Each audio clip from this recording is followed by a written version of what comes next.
Hello আমার দুষ্টুমিষ্টি বন্ধুরা, কেমন আছো তোমরা? আশা করি ভালোই আছো। তোমাদের জন্য নিয়ে এলাম আরও একটি মজাদার ভিডিও। আজকের গল্পটি শুনলে তোমাদের দাঁড়িয়ে যাবে, তাই গল্পটি শোনার আগে অবশ্যই হেডফোন ব্যবহার করো। সকালে ঘুম থেকে উঠতে দেরি হয়েছে, আজ প্রাইভেট মিস হয়ে যাবে মনে হয়। নাস্তা অল্প করেই চলে যাচ্ছি, পিছন থেকে মা ডেকে বলে খাবার নষ্ট করা রোজ খেতে যদি পারবি না অল্প করে নিবি। আমি বলতে চাচ্ছিলাম যে তুমি খেয়ে নাও, থেমে গেলাম। আমি দেখে আসছি ছোট থেকেই মা কারো এটো খায় না, বাবারও না, এমনকি আমার ও তাই সাইকেল নিয়ে কিছু না বলে বেরিয়ে পড়লাম। আমার পরিচয় দিয়ে নিয়ে আমি অনুপ, ক্লাস ইন্টারে আছি। সামনে সবার পরিচয় পাবেন। পাশের কিছু বাড়ি পর আমার বন্ধু মিলু থাকে, তাকে নিয়ে কলেজে গেলাম। ক্লাস শেষে বাড়ি ফিরছি। মিলু এই রোজ সকালে উঠে আর ক্লাস করতে ভালো লাগছে না। হ্যাঁ রে, আমারও ভালো লাগছে না, তবুও করতে হবে। এইবার শেষকে পরীক্ষা দিব, ভালো করতে হবে রে। তা ঠিক বলেছিস, চল তাড়াতাড়ি বাসায় যায়, মা বকবে। বাসায় গিয়ে দেখি আমার মা সেনান সেরে বের হচ্ছে। কি সুন্দর লাগছে আমার মাকে ভেজা চুলে। আমার মাকে সেনানের পর ডানা কাটা পড়ে মনে হয় মায়াবী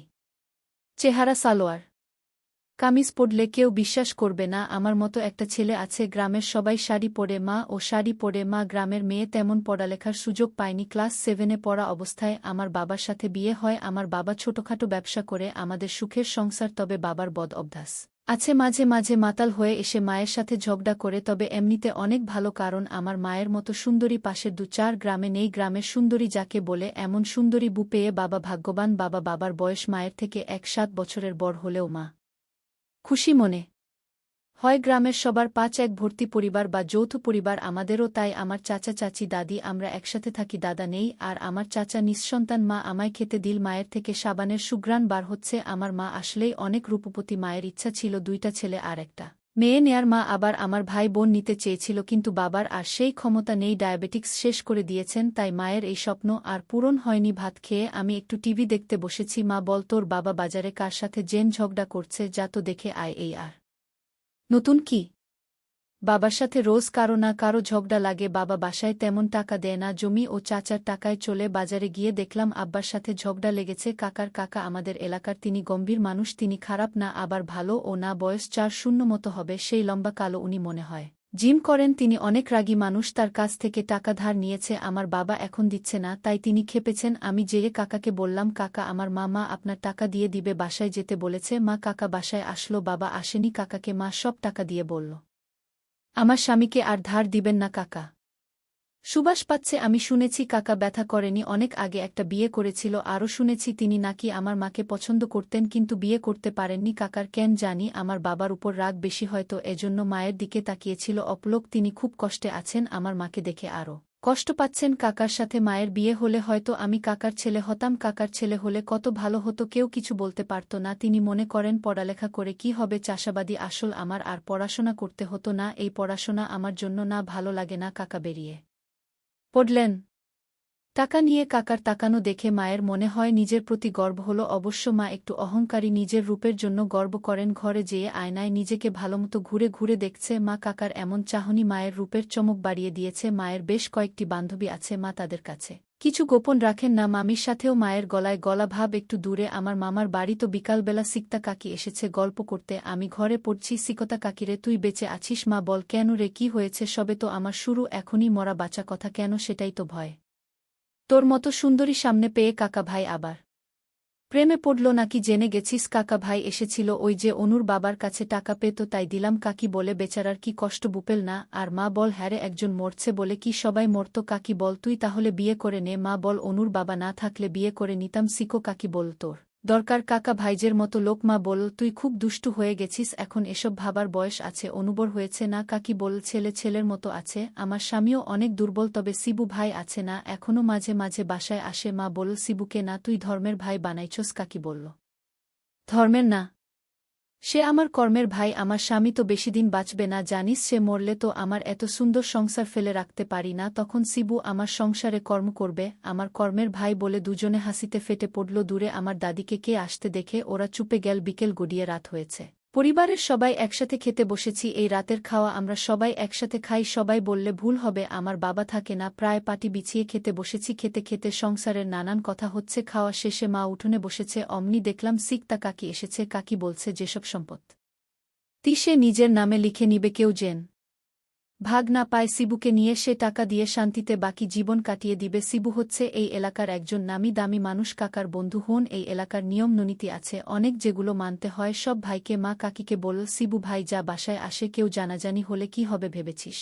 কাকিমাকে বলছে, এত ভয় করলে কি এত সুন্দর সংসার পেতাম? তাই তো ওকে ধর্মের ভাই বানাইছি, যেন কেউ বুঝতে না পারে। কাকি বল, তোর ও সুখের দিন আসবে, সবুর কর, থাকরে যাই। হাসতে হাসতে কাকি চলে গেল। মা মন খারাপ করে নিজের ঘরে গিয়ে দরজা লাগিয়ে দিল। মা এই ভেবে কষ্ট পাচ্ছে যে তার কষ্ট বুঝার মতো কেউ নাই। আমি আর দেরি না করে নিজের রুমে এসে শুয়ে পড়লাম। মা কি কষ্টে আছে, আমার মা আমার জন্য কষ্ট করছে। মায়ের প্রতি ভালোবাসাটা বেড়ে গেল অনেক গুণ। আমার মায়ের প্রতি আমার খারাপ কোনো ইচ্ছা নেই। মাকে আমি শ্রদ্ধা করি, ভালোবাসি। মায়ের জন্য কখনো খারাপ চিন্তা আসেনি, আসবেও না। মায়ের কষ্টটা উপলব্ধি করতে চেয়েছি। এসব ভাবতে ভাবতে ঘুমের সাগরে হারিয়ে গেলাম। সকলের চিল্লাচিল্লি শুনে ঘুম ভাঙ্গা আমার বাবা মায়ের সাথে ঝগড়া করছে। উঠে ঝগড়া দেখছিল কাকা, এসে বাবাকে ধরল। বাবা আমাকে তালাক দিল। বাবা বাজারে চলে গেল। মাকে সিকোতা কাকি ধরে তার বাসায় নিয়ে গেল। আমিও সাথে সাথে গেলাম। কাকা আমার নানা নানিদের খোঁজ দিতে গেল। মায়ের আরেক বান্ধবী খালা আসল। একটু পর মাম আসো, মায়ের আত্মার সব বান্ধবী এসে গেছে।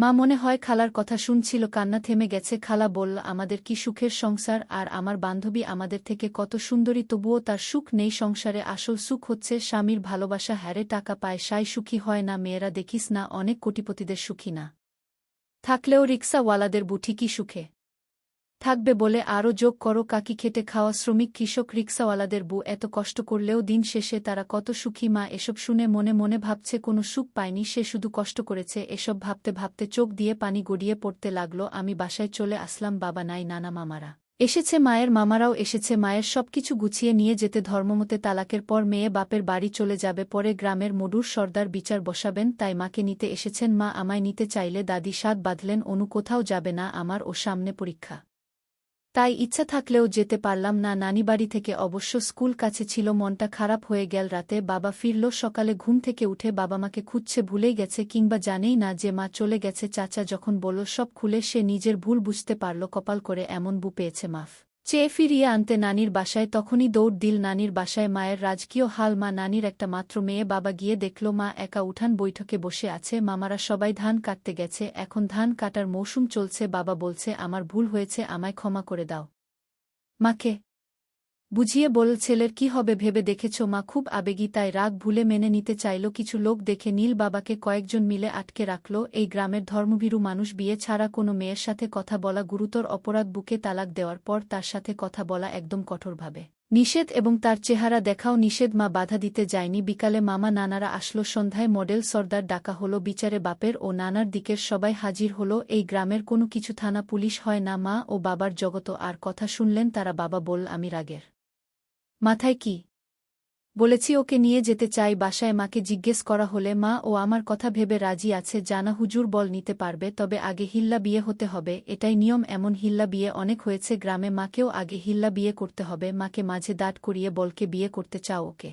অনেকক্ষণ ধরে কেউ বলছে না দেখে বুড়ো মোল্লার সাথে বিয়ে দিতে মতো দিল সবাই। তখনই কাকা ভিত থেকে বললেন, আমি হিল্লা বিয়েতে রাজি। মোল্লা বল, দেরি করে ফেলেছ, আমার সাথে হবে। তখন সবাই মায়ের কাছে জানতে চাইল, কাকে বিয়ে করতে চাও? মা দেরি না করেই কাকার কথা ইশারা করল। সবাই চমকে গেল। কথা বলাবলি শুরু করল ফিসফিস করে। বিচার শেষ হলো, কাল সন্ধ্যায় বিয়ে হবে, একদম আসল বিয়ের মতো বিয়ে দিতে হবে মাকে। এসে মাম বলল, তোর সাহস তো কম না, বুড়া কাসেমকে বিয়ে করতে। খালা এসে হাজির হয়েই বলল, কাকা ভাইকে বিয়ে করতে রাজি হয়ে গেছে নানি। বাসায় নিজের মায়ের বিয়ের আয়োজন দেখছি। রাতে মাকে সবাই মেহেদি দিয়ে দিচ্ছে হাতে পায়ে। সে ঘরে মায়ের সব বান্ধবীরা আছে। আমায় মাম বাইরে যেতে বলে মায়ের বান্ধবীরা খুনসুটি করতে লাগল মায়ের সাথে। সবাই একসাথে, সবাই হেসে ওঠে। তেমন ধুমধাম না, ঘোরোরা বিয়ে।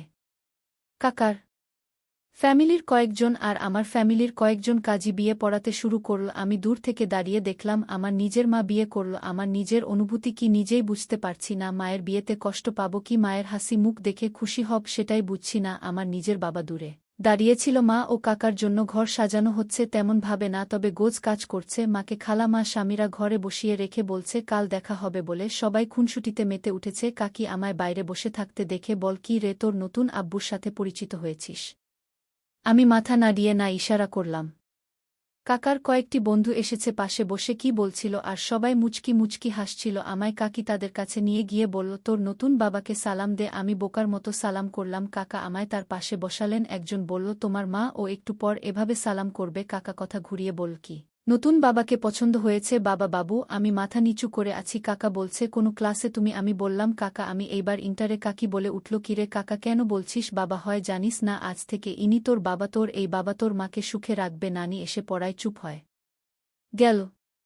অনু তুই এখানে আয়, খাবি? তোকে খুঁজে বেড়াচ্ছি। কাকি ডেকে বল রাত পার হয়ে যাচ্ছে, জামাইকে ঘরে নিয়ে যা। কাকা একটা প্যাকেট বাবার হাতে দিল। দেখছেন নিজের অজান্তেই এখনই মাঝে মাঝে কাকাকে বাবা বলতে শুরু করেছি। কাকা বলে জীবনে আপনার এটাই সুযোগ, সব কথা যেন মনে থাকে। এই বলে কাকাকে নিয়ে কাকি মায়ের ঘরের দিকে গেল। ঘর